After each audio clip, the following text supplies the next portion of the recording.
අත්ත තියන තැන රුප්පොඳ වැටෙන්නේ පොත්ත තියන තැන වේයා බඳින්නේ හත්ත තියන තැන පණුවා වැටෙන්නේ පුත්තු හත් පොරෝ මොකටද අඬන්නේ මේක නිකන් හරියට පටිච්ච සමුප්පාදය වගේ හේතුඵලවාදය වගේ අත්ත තියෙන තැන රුප්පොඳ වැටෙන්නේ අත්ත නැත්තම් රුප්පොඳ වැටෙන්නේ පොත්ත තියෙන තැන වේයා බඳින්නේ වේයා බඳිනවා නම් බඳින්නේ පොත්තක් තියෙන තැනමයි දිරච්ච පොත්තක් තියෙන තැන හත්ත තියෙන තැන පණුවා වැටෙන්නේ හත්තක් පිපුණොත් පොඩි වෙලාවක් යද්දි මේකට පණුව ගහනවා අන්තිමට කියනවා පුත්තු හත් පොරෝ මොකටද අඬන්නේ මේක මේ බින්තැන්නට ආවේනික වූ ජන කවියක් දැන් මම හිතන්නේ බින්තැන්නට ආවේනික ජන කවි ගැන කතා කරන්න නෙවෙයි 2007 විතර ආනන්ද බණ්ඩාර කියන ඒ අපූර්ව වූ කවියා කවි පොතක් එළි දක්වනවා මංගල වප්පැන කියලා. දැනට අවුරුදු 14කට විතර කලින්. ඉතින් මේ ආනන්ද බණ්ඩාර කියන මේ අපූර්ව වූ කවියා ඔහුගේ කාව්‍ය සංග්‍රහයට ඇතුළත් කරනවා පුත්තු හත් පොරොවි කවි කියලා කවි පන්තිය. මේ කවි පන්තිය දිහා බැලුවම ඇත්තටම ඒක අපි වෙනම කතා කළ යුතුයි ආනන්ද බණ්ඩාරගේ ජන ශ්‍රුති ආශ්‍රය, ජන කවි ආශ්‍රය, ජන ප්‍රවාද ආශ්‍රය ඒවා වෙනම කතා කළ යුතු එකක්. හැබැයි මම අද කතා කරනවා මේ ආනන්ද බණ්ඩාර කවියාගේ ඒ කවිය තුල තියෙන සමාජමය දැක්ම. මොකද්ද මේ සමාජමය දැක්ම? ආනන්ද බණ්ඩාර ඉතා සියුම්ව මේ ජන කවියක් උපයෝගී කරගන්නේ. ජන කතන්දරයක් ඇසුරෙන් නිර්මාණය වූ කවියක් උපයෝගී කරගන්නේ. හැබැයි මේ ආනන්ද බණ්ඩාරයන් කරන්නේ මේ ජන කවිය උපයෝගී කරගෙන මේ සමාජයේ පුංචි පුංචි කෑලි වලට කපලා සියුම්ව මේක විග්‍රහ කරනවා. සමාජයේ පැතිකඩක් පෙන්නනවා අපිට. අපි බලමු මේකේ දෙවෙනි කවිය තියෙනවා පුත්තු හත් දෙනෙක් හැදුවයි අසරුවට ගත් තුනයෙන් කිරි දුන්නයි උන් හැමට පත්තු වෙන හදින් පවසමින් උඹලාට පුත්තු හත් දෙනම නැති විය කරුමයට පුත්තු හත් දෙනෙක් හැදුවයි අසරුවට ගත්තු ණයෙන් කිරි දුන්නයි උන් හැමට. ඇත්තටම මේ ආනන්ද බණ්ඩාර මේ කියන දේ මොකද්ද යථාර්ථය? අද වෙනකොට අපි දන්නවා අද අපේ සමාජයේ අපේ දරුවන් පවා ඉපදෙන්න ඉන්න දරුවන් පවා මොන තරම් ණය කන්දරාවකට යටත් වෙලාද ඉන්නේ කියලා. ඉපදෙන්න ඉන්න දරුවොත් ණයයි. අද අපේ රටේ ණය කන්දරාව දැක්කම. ඉතින් මේ ආනන්ද බණ්ඩාර ඉතා සියුම්ව ප්‍රකාශ කරනවා මෙච්චර මේ ණය කන්දරාවකට යට වෙච්ච සමාජයක් කවදා ගොඩ එයිද? ආනන්ද බණ්ඩාර කියන්නේ ගත්තු ණයෙන් කිරි දුන්නයි උන් හැමට. ඉතින් මේක දකින සැබෑ කලාකරුවාගේ හදවත පත්තු වෙනවා. පත්තු වෙන හදින් පවසමින් ඔබලාට මෙහෙම ගියොත් මේ පුත්තු හත් දෙනා නෙමේ සියලුම පුතුන් විනාශ වෙනවා කියන එක ආනන්ද බණ්ඩාර ඉතා සියුම්ව සිව්පද විරිතකට ගොනු කරලා පද හතරකින් ඉතාම හෘදය සංවේදීව ප්‍රකාශ කරනවා. ඊළඟට ඔහුගේ ඊළඟ කවිය තියෙන්නේ යුද්ධේ ඇවිත් ගොඩ බෑවා ගම් කරෙට වින්දේ නරියන්ට වැදුනේ හාවුන්ට නැද්ද දුකක් හිතුනේ ගම් දෙවියන්ට සද්ද නැතිව ලොකු පුතු ඩැහැගත්තාට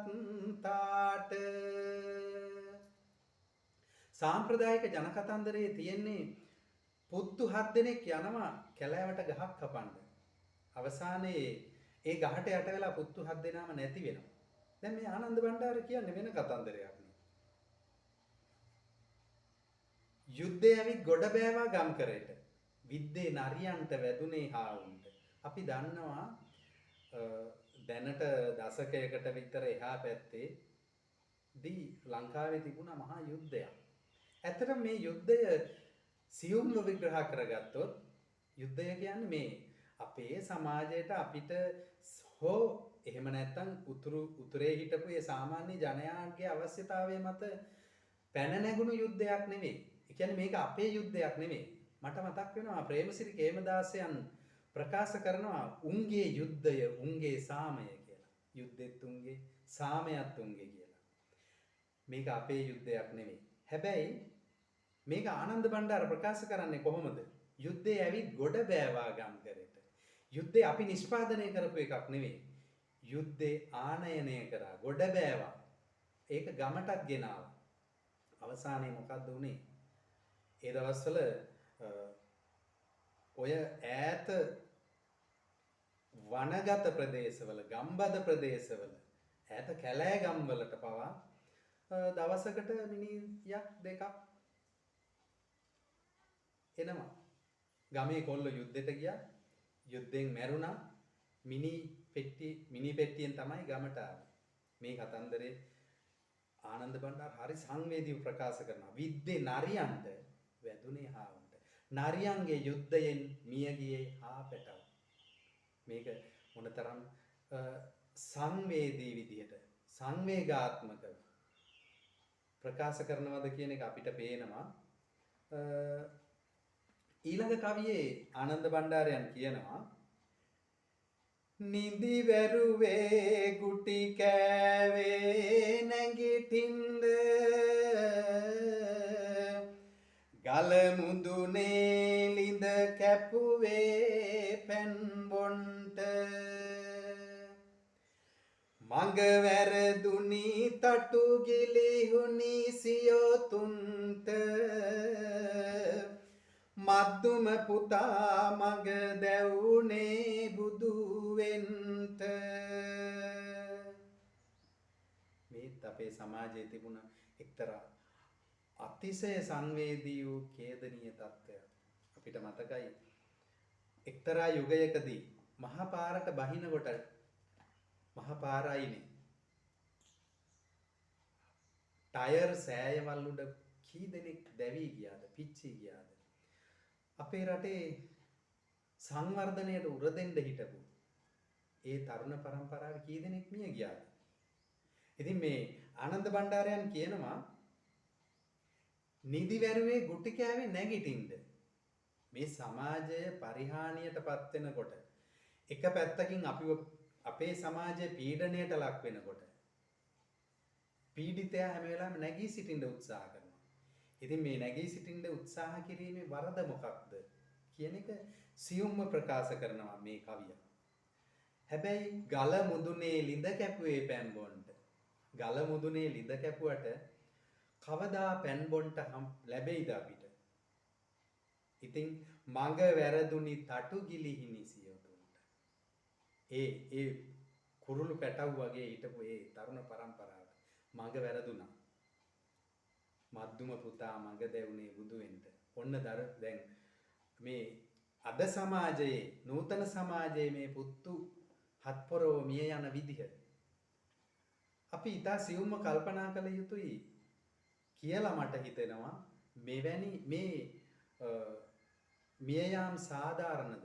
මේ විනාශ වීම සාධාරණද කියන එක. ඒක අපි හිතන්න ඉඩ තියලා ඊළඟ කවිය බලමු.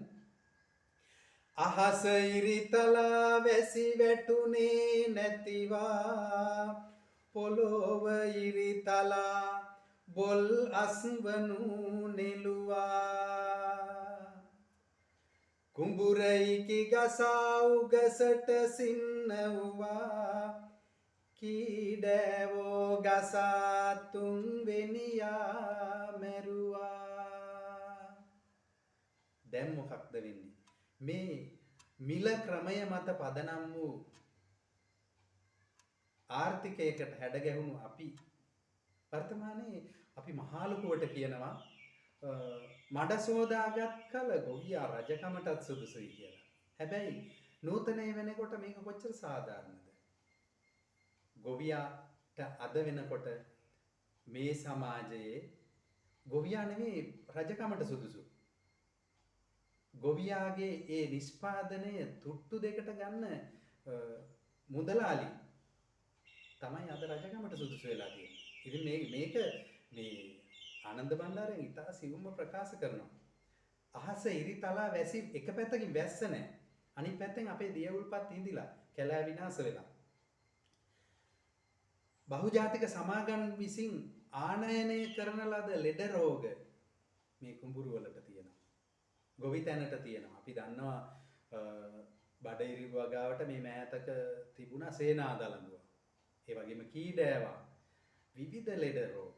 මේ අතීතයේ නොතිබුණු ලෙඩ රෝග. මේවා කොහෙන්ද අපේ රටට ගොඩ බැස්සේ? අර ප්‍රදීපා ධර්මදාස කියනවා අපේ රටේ මනුස්සකම නැවුනැගලා ඒ වෙනුවට ගොඩ බෑවේ අමනකම කියලා.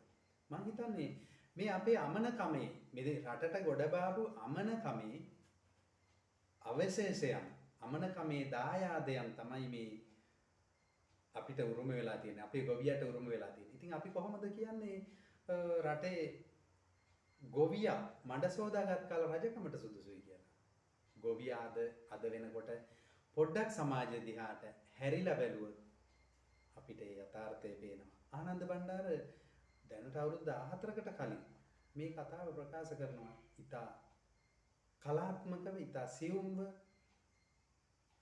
ඊළඟ කවියේ ඔහු කියනවා බින්තන්නේ මානාවල්මය වැවුනේ වැව් බැම්මේ නෙක සිහිනම ගොඩ ගැසුනේ නැව්ගුවනේ නොපෙනී පාවී යන්නේ මසු සිහිනේ ගිලි සිව්වැනියා මැරුණේ.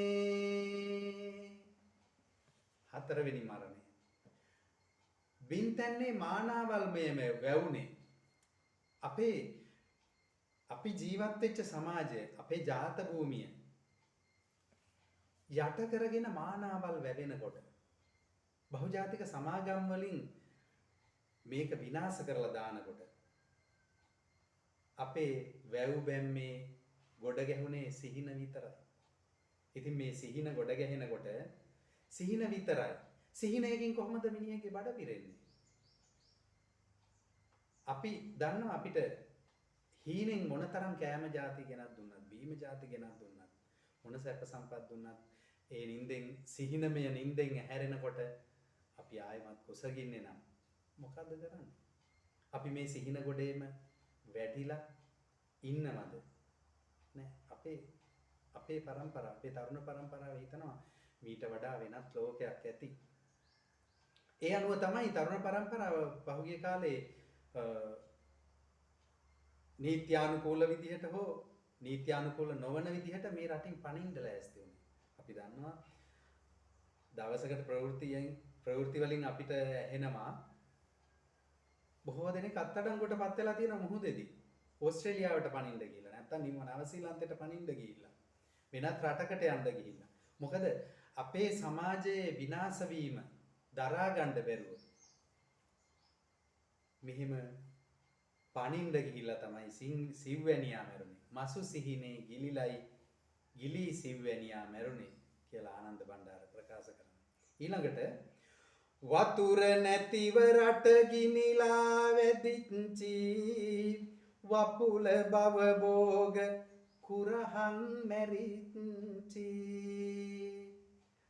අලිමංකඩෙත් විදුලිය වැට බැඳිච්චි අලියා ගසා පස්වෙනියා මැරිච්චි. වතුර නැතිව රට ගිනිලා වැදිච්චි. වත්පුල බව භෝග කුරහන් මැරිච්චි. මට මතකයි අපි කුඩා කාලේ අපිට තිබුණා හොඳ බීජ සංස්කෘතියක්. අපේ ගොවි බිමෙන් නෙලා ගන්න අස්වැන්නෙන් තමයි අපි ඊළඟ කන්නට බීජ වපුරන්න බීජ තියාගත්තේ. අද වෙනකොට මොකද වෙලා තියෙන්නේ? අද බීජ සංස්කෘතිය අපේ සම්පූර්ණයෙන් විනාශ වෙලා පිට රටින් එන බීජයක බීජ වපුරලා තමයි අද අපි අස්වැන්න ගන්න බලන්නේ. ඉතින් මොන විදිහට වගා කළත් අන්තිමට අද වෙනකොට අපි දන්නවා අලියා මිනිසා අතර ලොකු යුද්ධයක් තියෙනවා. කවුද මේ ගැටුම මේ අලි මිනිස් ගැටුම නිර්මාණය කළේ කවුද? සාමාන්‍ය ජනතාවද? නෑ. අලියාගේ නිජ භූමිය අලියාට අහිමි වෙනවා. බහුජාතික සමාගම් විසින් විවිධ වගාවන් සඳහා විවිධ ආර්ථික භෝග සඳහා මහා වන ප්‍රදේශ අත්පත් කරගෙන ඒවට විදුලිය වැට ගහලා අත්පත් කරගත්තට පස්සේ ඒ වනගත සත්වයා කොහේ යන්නද? අපි දන්නවා වර්තමානයේ වෙනකොට මහා දවල් මේ අපේ ගම්බිම් වලට අලින් ගම් වැදිලා භවභෝග විනාශ කරනවා. ඒක අලියාගේ වැරද්දද? එහෙම නැත්නම් ගමේ මිනිස්සයාගේ වැරද්දද? නෑ. වැරදුන තැන කොහෙද කියලායි හොයන්න ඕන අපි. එතකොට දැන් ආනන්ද බණ්ඩාරයන් කියනවා අලිමංකඩේ විදුලිය වැට බැඳිච්චි. අලිමංකඩේ අලියා යන මංකඩේ විදුලිය වැටක් ගැව්වා. එතකොට කොහොමද මේ පරිසර සමතුලිතතාවය ආරක්ෂා වෙන්නේ? කවුද මේ විනාශය කළේ? ආනන්ද බණ්ඩාර ඇඟිල්ල දික් කරලා අපිට පෙන්නනවා. ඒක දැකීම හෝ ඒක අවබෝධ කර ගැනීම සාමාන්‍ය මිනිසුන්ගේ යුතුයකමක්, වගකීමක්. එතකොට ආනන්ද බණ්ඩාර කියන පස්වෙනියා මැරුණේ අලියා ගහලා. අලියා ගසා පස්වෙනියා මැරිච්චි.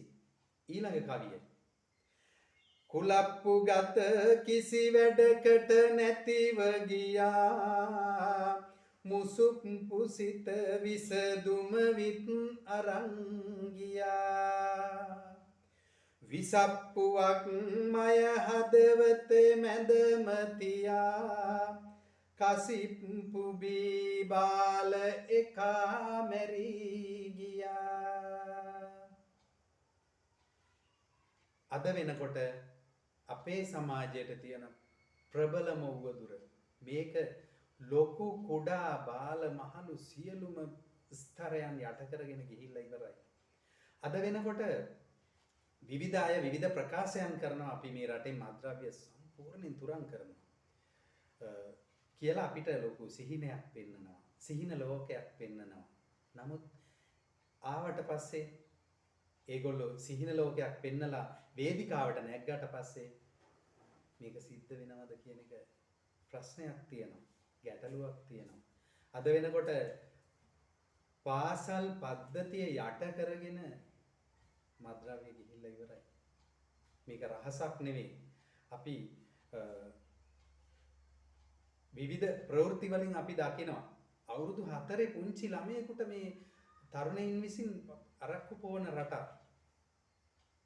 ඒ තරම් පිරිහුණු රටක්. එතකොට මේකට කොහෙද විසඳුම තියෙන්නේ? කවුද මේ දේ කරන්නේ? අද වෙනකොට මත්ද්‍රව්‍ය ජාවාරම කරන්නේ කවුද? පුංචි මිනිස්සුද? හිතලා බලන්න වෙනවා. කල්පනා කරන්න වෙනවා. ඇහෙන් නෙවෙයි බලන්න ඕන, බුද්ධියෙන් බලන්න වෙනවා. අවසානයේ ආනන්ද බණ්ඩාර මෙහෙම කියනවා. පතුල් ටිකිරි යමු කහ කෙටුවා වාගේ මූණ ටිකිරි කැඩපත බැලුවා වාගේ ඇඟිලි ටිකිරි ඉදි කටු ඇනිලේ ගැලුවේ දෝනි ටිකිරි සඳ හොරු ගත්තා වාගේ. අවසානයේ 7 වෙනියා 7 ඒ කියන්නේ මෙතන මරණ 7ක් පිළිබඳ කියවෙනවා. ඉස්සර අපි කිව්වේ මරණ 3ක් ඇති මිනිහෙක් පැණි කෑය කියලා. දැන් මරණ 7ක් ඇති මිනිහෙක්ට පැණි නෙමෙයි කණ්ඩ වෙලා තියෙන්නේ ගින්දර කෑය කියලා කියන්න වෙලා තියෙනවා. ඉතින් මේ මොකද්ද කියන්නේ? පතුල් ටිකිරි අමුකහ කෙටුවා වාගේ මූණ ටිකිරි කැඩපත බැලුවා වාගේ. මේ අති සුන්දර වූ වස්තුන් කවුද? අපේ දරුවන්. බුදුරජාණන් වහන්සේ එක්තරා අවස්ථාවක කියනවා දේශනා කරලා තියෙනවා පුත්තා වත්තු මනුස්සාන. මේ වැඩිහිටි සමාජයට තියෙන මහා විශාල වස්තුව පුත්‍රයා දරුවා අද වෙනකොට මොකද වෙලා තියෙන්නේ? ඇඟිලි ටිකිරි ඉදිකටු ඇනි ලේ ගැලුවයි මේ දරුවන්ගේ අත්වල ඇස්වල ඉදිකටු ඇනිලා ඉවරයි දැන්. දෝණි ටිකිරි සඳ හොරු ගිනි ගත්තා වාගේ. අපි මේ මෑතක ප්‍රවෘත්තියක් අහනවා යම් අසාධාරණයකට පිහිට පතාගෙන යන ආයතන කෙනෙකු දැරියකට සිදුවන අපහසුතාවය අතවරය. ඉතින් මේ කුණු වෙච්ච සමාජයක අපිට කවදාවත් කුණු වෙච්ච සමාජයකින් හොඳක් බලාපොරොත්තු වෙන්න බෑ. හරියටම අර නූතන සමාජය නිකන් අසූචි වලක් වගේ. අසූචි වලේ ඉන්න පණුවා අසූචි කනවා ඒකටම වසුරු දානවා. ඒකම කනවා ඒකම වසුරු කරනවා. ඉතින් මෙවැනි සමාජයක මේ අති දුෂ්කර වූ අත්දැකීමක් ආනන්ද බණ්ඩාර සීපද විරිතෙන් ජන කවිය උපයෝගී කරගෙන ජන විඥානය උපයෝගී කරගෙන ඒ වගේම ජන ශ්‍රුතිය උපයෝගී කරගෙන ඊතා සියුම්ව ප්‍රකාශ කරනවා. ඉතින් මෙහි කාව්‍යමය ලක්ෂණ ගත්තොත් ඒ වගේම ඔහුගේ ජන ශ්‍රුති අධ්‍යයනය පිළිබඳ කතා කරොත් තවත් අපිට බොහෝ දේවල් කතා කරන්න තියෙනවා. අද මම කතා කරේ ආනන්ද බණ්ඩාරයන් විසින් ලියන ලද පුත්තු හත් පොරොවි කවි. ඔහුගේ මංගල වප්පැන කියන කාව්‍ය සංග්‍රහයේ එන මේ කවියේ ඊතා සියුම්ව සමාජමය විග්‍රහයක් කරන අයුරු විග්‍රහ කරන්නට විමර්ශනය කරන්නට දරපු පුංචි උත්සාහයක් මේ පිළිබඳව තව අපිට බොහෝ දේවල් කතා කරන්න තියෙනවා. අපි එසේනම් මෙවැනි සමාජමය විග්‍රහයක් සහිත තවත් කලාකෘතියකින් තවත් දවසක හමු වෙමු කියලා ඔබට යෝජනා කරමින් ඒ සඳහා එකතු වන ලෙස ආරාධනා කරමින් මම නිහඬ වෙන්නම්. ඔබට හිතන්න ඇසින් නෙවෙයි බුද්ධියෙන් දකින්නට යමක් ඉතිරි කරමින්